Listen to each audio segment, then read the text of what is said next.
So here's the deal. There are new reports coming out that honestly blew my mind. They reveal real collusion happening in the NFL and... yeah, it involves a Browns player. Actually, it involves a Browns quarterback, which makes this even more important. And don't worry, we're going to dive all the way into it. Now listen. I'm not here to just scream collusion into the void or throw around wild accusations without context. That's not me. I'm not trying to stir the pot just for clicks. I'm coming to you with facts. I'm laying out the details, and you can make up your own mind down in the comments. All I ask is hear me out. Let's start with Ryan Clark, because he's been speaking up for Shedeur Sanders a lot lately. And honestly, some of the things he's been saying line up a little too well with what we're learning from these new collusion reports. So I want you all to hear him first, then I'll give you my thoughts and break it all down from the Browns side and the league side. So, please take 2 seconds to hit the subscribe button, like the video, and leave your thoughts. In the comments, thank you for your support. So Ryan Clark said something that really stuck with me. He said maybe it's just his algorithm, but he sees Shedeur and Shedeur Sanders on social media more than any undrafted or fifth-round guy he's ever seen. Like, ever.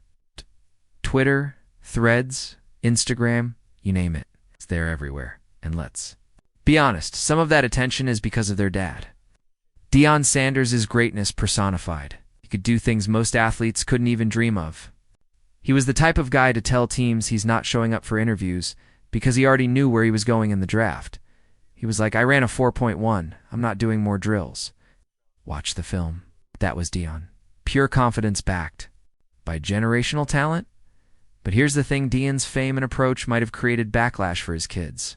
Because now, when Deion isn't in control of the situation, any more like in the NFL draft process, suddenly things are changing. Suddenly there's all this negative chatter around Shedeur, and none of it seems to be about football. It's all about character and personality. And none of that stuff is provable or disprovable from the outside. We can watch the tape and say, okay, maybe he doesn't have elite pocket movement. Maybe he doesn't have the Josh Allen arm. Cool. But that's football stuff. That's legit. What's not legit is all these anonymous reports saying vague things about his attitude, who he is as a person. And that's where it gets personal. You can see how much that hurt Deion, not just as a coach, but as a father. He's used to protecting his kids. He's used to being able to fix things. In this case, he couldn't. And that's got to sting. As a dad, when your kid's crying or in pain, you want to fix it. But here, he couldn't do anything. And that had to feel like losing control for the first time in a long time. Now, let's get real. Deion's been calling out these lies for a while. Remember at the Big 12 Pro Day? He said straight up he knew who made those anonymous claims. He even said he dealt with it. Every single person who spoke publicly about Shedeur had nothing but good things to say. Giants GM called him a great kid, football smart, passionate, said he checked all the boxes. Doesn't sound like someone who's secretly toxic or selfish. But then you've got people saying, well, he didn't work out at the East-West Bowl. Cool, but maybe ask why. Because according to reports, the Titans, the Browns, and the Giants asked him to sit out. It wasn't Shedeur flaking out. That was teams playing their own game. One scout even said he's a good kid. Got some swagger. It seems like a QB1 type. So again, where's the evidence of this bad attitude? Which brings me to this collusion ruling. The NFL and NFLPA haven't even commented on it yet. The ruling is out. There are 61 pages of details that were supposed to stay hidden, and it confirms what a lot of people suspected. It talks about how the league tried to suppress fully guaranteed contracts. We're talking Lamar Jackson negotiations. Yeah. The fallout from Deshaun Watson's $230 million deal of it. Look at this.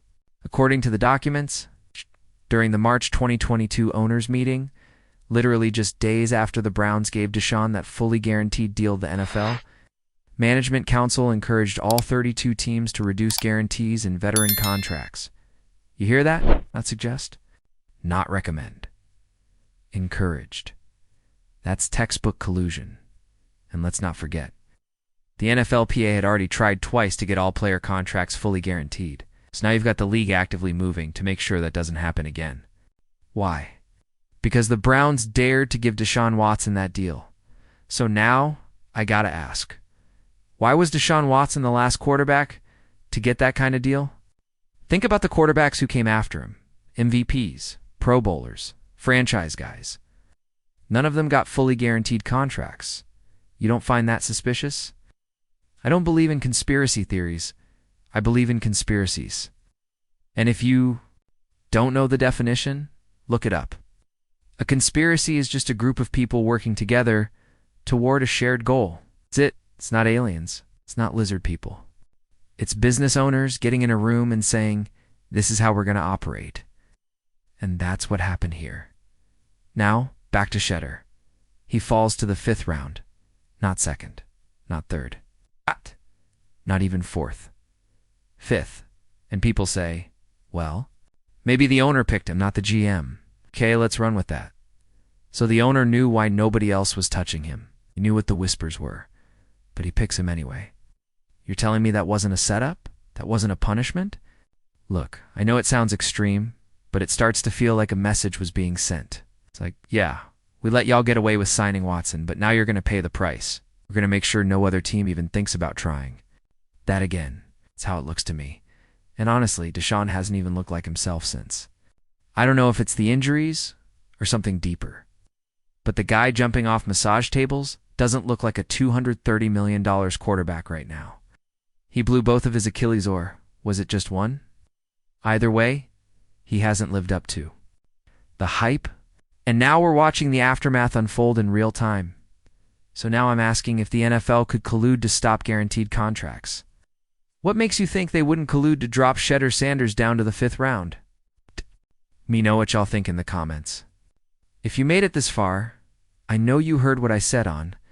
I'm not talking about 2nd or 3rd round. I'm talking about the 5th. Something deeper is going on, and it all seems to tie right back to that Watson contract. And the Browns. And now let's jump back to Shedeur Sanders. Look, y'all have heard me talk about Shedeur before. I've said from the start, he's not just Deion Sanders' son. He's not just some flashy, confident quarterback. He's a legit talent.